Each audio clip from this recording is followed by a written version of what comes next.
Welcome to the I Fired My Boss franchise podcast.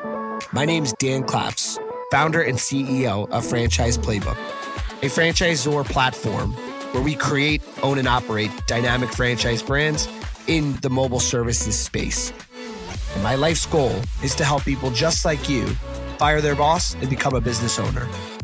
And I'm Christian Dadulak, top franchise consultant and co-founder of Real Franchising, a leading franchise consulting firm.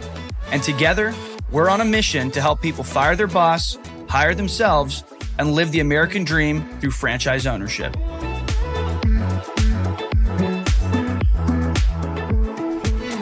Welcome to an episode of the I Fired My Boss podcast as I crack open this Celsius. Thanks for joining. I know it's been a little bit since we've put out an episode. Been crazy busy with the growth at Voda, but we'll be continuing to put more out soon as the summer passes. But super excited to have this guest on today. Our very own marketing coordinator, Lexi Weiss, has joined us here in Wisconsin because we're at our training and discovery day at corporate. And super excited about the show. So without further ado, Lexi, how you doing? Good. Thanks for having me on. Yeah, excited to have you on. I don't know, is this your first time doing a podcast? Ever. First time ever. All right. I'm super excited. There's only like 2 million listeners to this. Oh. I'm just kidding. All right. I need a script. Nah, it's my dad listens, my cousin listens, and maybe Ted sometimes. I'm sure my dad listens too. He'll definitely listen to this one. Shout out to my dad. Yeah, well, why don't we start there? So, if you could just kind of tell the audience your role within the Voda organization and maybe a little bit about your kind of third generation heritage of franchising. Yeah, of course. So we'll start there. So I come from a franchising family. So my grandfather was a franchisee in Jersey. He owned multi-unit owner of the medicine shop all throughout Jersey. My dad, same thing. He was in corporate America for 5 years, and then he quickly realized that was not for him and became a franchise owner of Learning Express Toys and owned 2 locations in Metro Atlanta. And then when I left for school, he sold them actually to a previous employee, which is kind of cool. So he was operating those for 15 years. And then he went back to corporate America and again quickly realized after 4 short months that he was never working for someone again. And now he figured out this whole consultant thing. And yeah, so I've kind of seen now every aspect of it. Franchisee, franchisor, consultant side. And now, so your dad's a franchise consultant currently? He is, yep. So he's been doing this now for 6 years. Awesome. Mm-hmm. So I guess it was like you had to go in franchising. It was just the natural. Well, so I went to school initially to do something with psychology, and then I didn't do well in general psychology freshman year, so my advisor was like, this is not going to work out. So I went the marketing route, and I was like, okay, this is broad, I'll do something. And then my dad was like, you need to be in franchising. And I was like, Dad, you worked Christmas Eve. Now, he was brick and mortar toy store business, right? So lots of Christmas was like depressing because he had returns coming in. He was just he busted his butt. He's working all the time. I mean, home late at night, always, you know how it goes sometimes. But that's when we kind of had the Z and the Zor talk. And he's like, I was a Z, but there's this whole Zor side to it. And I was like, okay, this sounds super interesting. So I did some research and I don't know, it's just kind of happened. And I was like, wow, I had no idea this whole other side was, here. So. And then you started right out of college. Your first job was in franchising. It was. I lasted 6 months at that one. And then I saw Christian's job posting. I was like, oh, this sounds pretty interesting. So I applied. And then I think my dad reached out to you or someone. And yeah, here we are 10 months later. Well, it was funny. Like, I remember sending your resume to Christian, our CMO, and you were in our, applicant pool. Mm-hmm. And then I said, let's look into Lexi. She's got a background in franchise family background, but don't make the decision based on that. But it was a cool added benefit that, I do know your dad, and that's cool. Probably pretty helpful, right? Like, it was funny. I was talking to Zach, our COO, and his dad is an entrepreneur. And so they talk all the time about business, and it's like kind of cool. Like we have this additional kind of advisor, if you will, giving tips, and same with your dad. I'm sure. So sometimes you call him with questions, right? Yeah, for sure. I'll be like, what's this mean? What's this? And even the consultant side too. I mean, hearing him talk to his peanuts all throughout COVID, I was home from college. We couldn't go back to school, and my childhood bedroom connects to his office. So all throughout COVID, I was just listening to go on and on about all these different brands, and I was so fascinated and intrigued by, what all is out there, and it still blows my mind. It's crazy. Awesome. Well, let's jump into it. So, like, taking that background, now you're with Voda, you're a marketing coordinator. Can you kind of walk through what your role in the organization is and what you do day to day? Yeah. So, what don't I do? So I am the go-to first contact for all things marketing for the franchisees.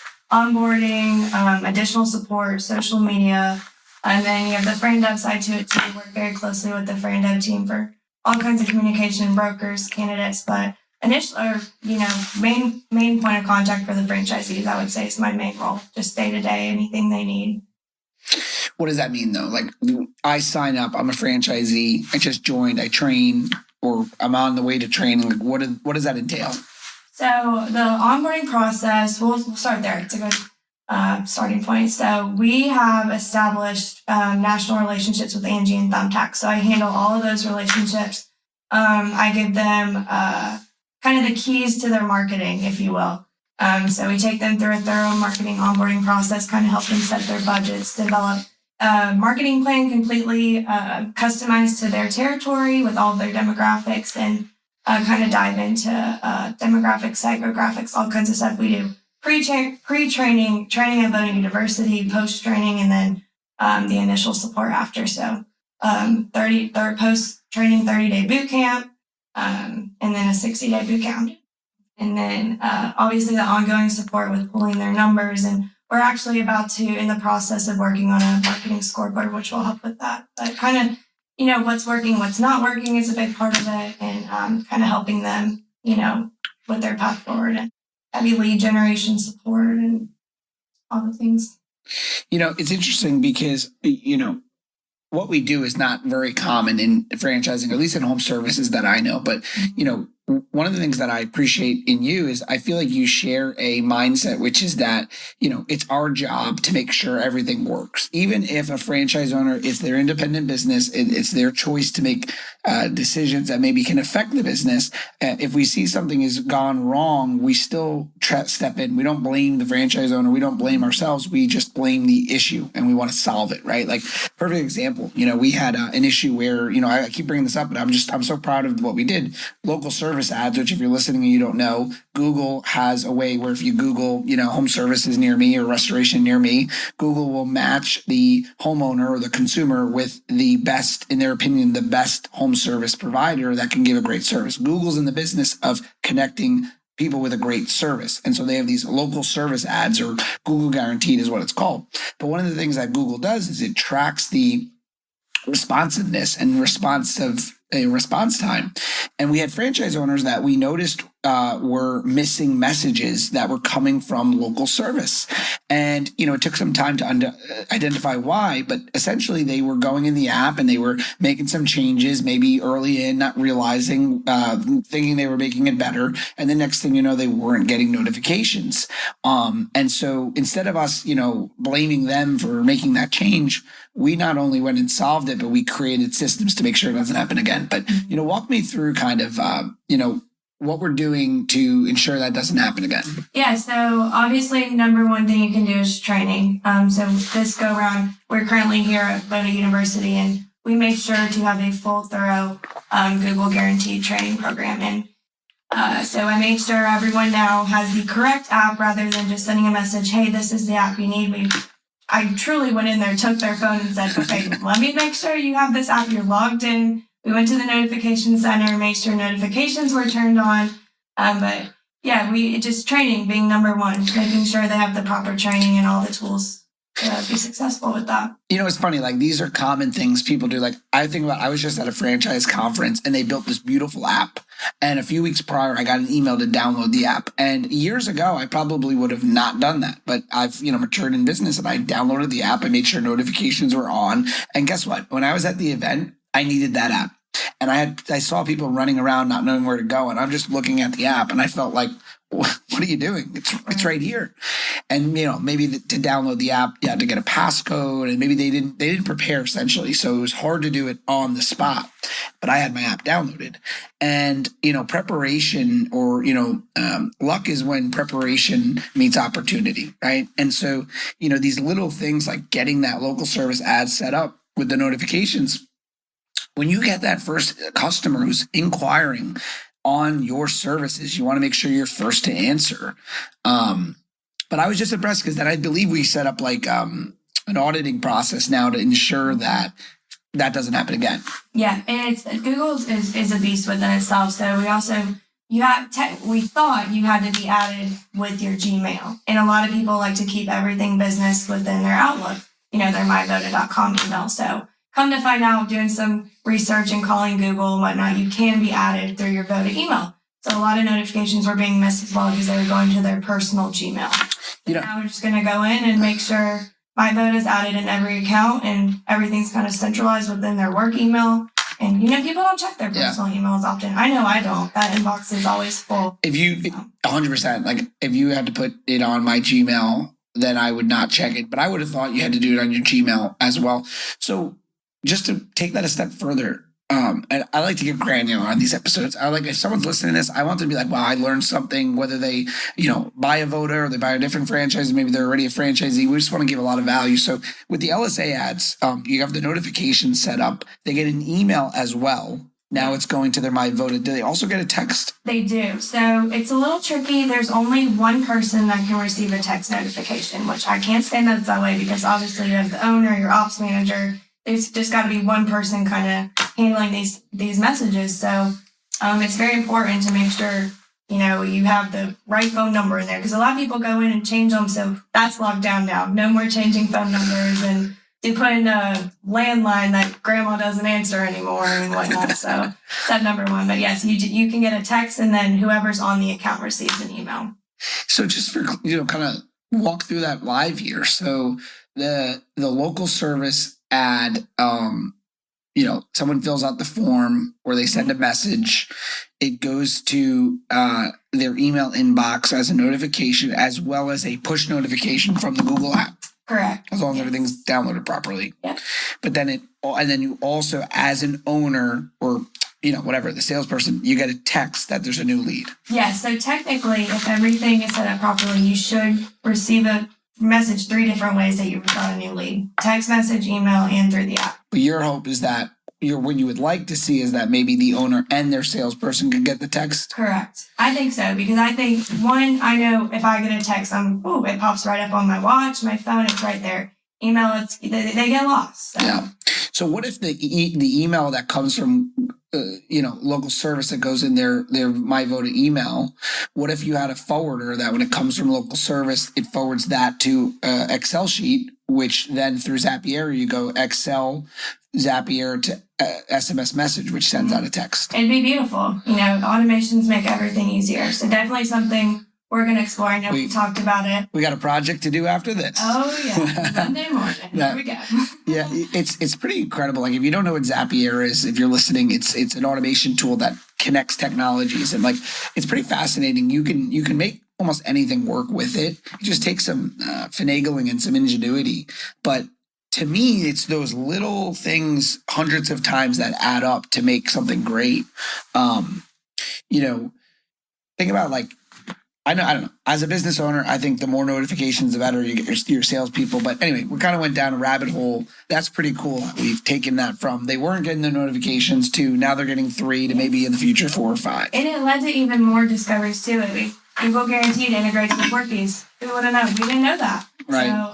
So, Christian and I kind of did some research on what else can we do with this platform to make this so seamless for everyone. And so now they can directly book from Google Guaranteed, goes right onto their Workies calendar, and very seamless. And the leads are a lot cheaper than a call and a message, a direct booking. they charge less because it's directly booked. Correct. So you're not contacting anyone, it's just directly onto the calendar. Yeah, I mean, listen, as a business owner, you wake up, there's an appointment on your calendar. Fantastic. Yep, beautiful. You can you can configure in Workies how much time you want. So typically people do a day or two, and yeah, it's right there. I just want to take so that someone fills out the form. Correct. But because it's going directly into the CRM, the customer can directly book a time, bypass all that. Like maybe they missed the phone call, maybe we don't call, whatever. It's booked right there, and then it's cheaper, and then the appointment's on their calendar. Correct. I mean, obviously you want to follow up and make sure, confirm with the customer, but yeah, directly onto the Workies calendar. That's pretty cool. Uh-huh. So what's this marketing boot camp you were talking about? So this is something new we're going to start. One, we want to keep the training classes, interactive with each other. They kind of lose contact and go to the bigger groups after training. So we want to, get them together and see how the marketing's going, because you truly don't know how everything works. Like it's easy to show and, you have to have this set up, that set up, but you truly don't get a feel for the systems until the leads are coming in. So we want to make sure, everything's set up properly. So we're going to do a 30-day boot camp, and then we're going to do a 60 and just kind of see what's working, what's not working, any feedback. Google Guarantee is going to be obviously our first talk track, because that one is truly hard to tell until the leads start coming in. And just kind of let's all get together and make sure everything's working. That's amazing. So a franchise owner can, after training, they can get on our company-wide calls, they can get on the marketing huddles, and then they can also get on a boot camp, which is their training class, all back together a few months later. Right. Yeah. So we'll do 30 days and then 60 days, and who knows, we might do a 90, 120, and then just make it one big thing, like our marketing huddle. No, it's so interesting. Like I always tell people, just add more value, right? So, we just keep thinking, and I think that's the whole point of this conversation. Like we just keep thinking of how else can we add value and do more, and hopefully we never stop doing that. So talk to me about let's get into challenges, like the biggest challenge that you see in, maybe working in a high growth franchise or with franchisees or just personally, what's your biggest challenge?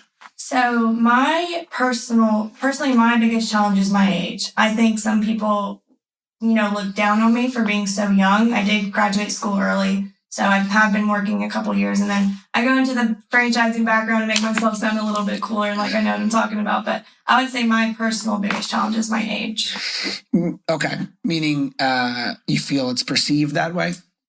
By some, I think so. Others, this is my house, so you're here for me to teach you. Right. And I think I need to have more of that mindset. Yeah. But I do think sometimes, and this is personally, no one's ever been like, hey, you're 20-something years old, I'm not listening to you. So it's just a mental, personal thing. But. Yeah, I think that you'll overcome that. I think that's a lot in your mind, because I think, when I was at, my career at your age, I definitely had that in my mind. Listen, I was just on a panel yesterday, and, I was on a panel, and it was the youngest by far on that panel with, other individuals. And there was a gentleman on there that's been doing franchising for 30 years more. And I could absolutely tell that he felt like, who the heck do you think you are on this panel? And what's funny is I was trying to be respectful, and as I always am on a panel, but I tried to not talk too much, because I can understand he's been doing this a really long time. But, not to sound, arrogant, we have done some amazing things here in Voda, though. I've been in franchising 10 years. I do know something. And I thought it was interesting because we're on the panel, and I make a comment that I said, I'm learning from everyone. I actually just learned from this gentleman next to me on this panel right now. And he turns to the crowd and he says a joke, and he says, "That's funny. I haven't learned anything from you." And it was pretty sharp. And, it's funny. And maybe it was in good humor. But the truth is, he definitely, in his situation, which maybe I'll feel the same at that stage, felt like, hey, what do you know? I've been doing this a long time. You're dealing with an average age franchise owner of, 45, 55. What do you know? But I think to them, but to the reality is you're a specialist in one thing, which is marketing in Voda. Right. And so, stepping into that power, we don't pretend to be the best in the world at everything. We're the best in the world at one thing. which is supporting franchise owners in opening their own cleaning and restoration business, and in your area, in opening their marketing department of their business. So that's interesting. So you feel like age, okay. How does age though play as a strength? That's a good question. Obviously, people perceive marketing, social media, this, that, whatever. So I think that's a strength as being young and, knowing so much about the social media and what's out there and the different, all the different platforms and adapting quickly to different online technology. And so I think that's a big strength. I agree. I mean, it's funny. As an organization, we have all kinds of different teammates, but I think having younger generations, and it's funny me saying that, right? I'm not that much older, but like having that unique perspective is huge. Especially as Voda grows into servicing more and more, how many 20-year-olds are buying homes? They are, and it's going to grow, and the 30-year-olds. And so my other question would be, where do you see Voda marketing going? Like what's like in the time, horizon? Oh, that's a good question. One, the support, I think, is just going to continue to get better as our team grows. I mean, it's already unmatched. I left my old company because I was bored. And this one, I'm never bored, which is great. I love it. And I feel like I'm growing alongside Voda. And so one, I think the support's just going to continue to get better. I think the automations are always going to keep evolving, and it's just going to keep going up as our team grows. And, the support level is already incredible. And I'm excited to see it, continue to evolve and get better. Excellent. Well, Lexi, thank you for joining.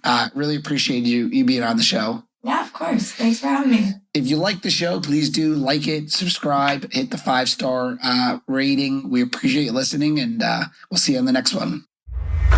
You're f***ing fired.